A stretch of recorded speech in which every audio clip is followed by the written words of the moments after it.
Nasabat ng mga otoridad ang kargamento ng hinihinalang iligal na diesel sa isinagawang operasyon sa Barangay Poktoy, Ondyongan, Romblon.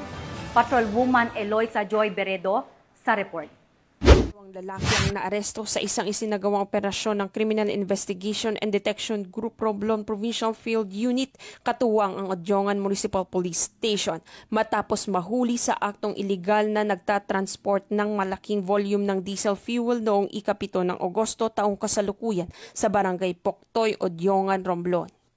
Kinilang sospek na si alias Paul, 33 anyos, residente ng Barangay Tuburan, at alias Jofel, 37 anyos, residente ng Barangay Tabing Dagat, Kapwa mula sa Ondyongan, Romblon. Ang operasyon ay isinagawa batay sa naunang kopirmadong ulat noong Hunyo taong kasalukuyan at sertipikasyon mula sa Department of Energy na nagsasabing walang otorisasyon ang nasabing sasakyan upang mag-transport o mag-distribute ng produktong petrolyo. Sa bisa ng pre-operational clearance, hinarang ng mga operatiba ang isang cargo truck na may kargang 393 pirasong blue or white plastic containers na may lamang diesel fuel tinatayang nasa kabuuang 11,790 liters habang ito'y papuntang umano sa bayan ng Corcuera, Romblon.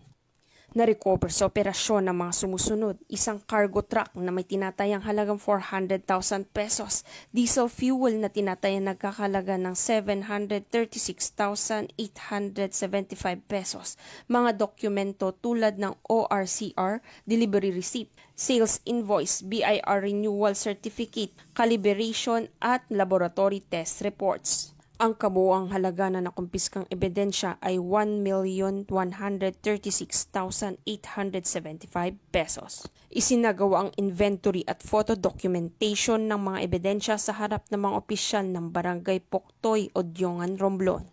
Ang mga ito ay posibleng masampahan ng kasong paglabag sa Section 2 ng Batas Pambansa bilang 33 na inamyendahan ng Section 1 ng Presidential Decree No. 1865 na may kaugnayan sa iligal na pagbebenta, pamamahagi o transportasyon ng produktong petrolyo. Ang matagumpay na operasyon sa ilalim ng Oplandigas ay patunay na patuloy na pagsisikap ng mga otoridad upang masugpo ang iligal na kalakalan ng transportasyon ng produktong petrolyo sa lalawigan.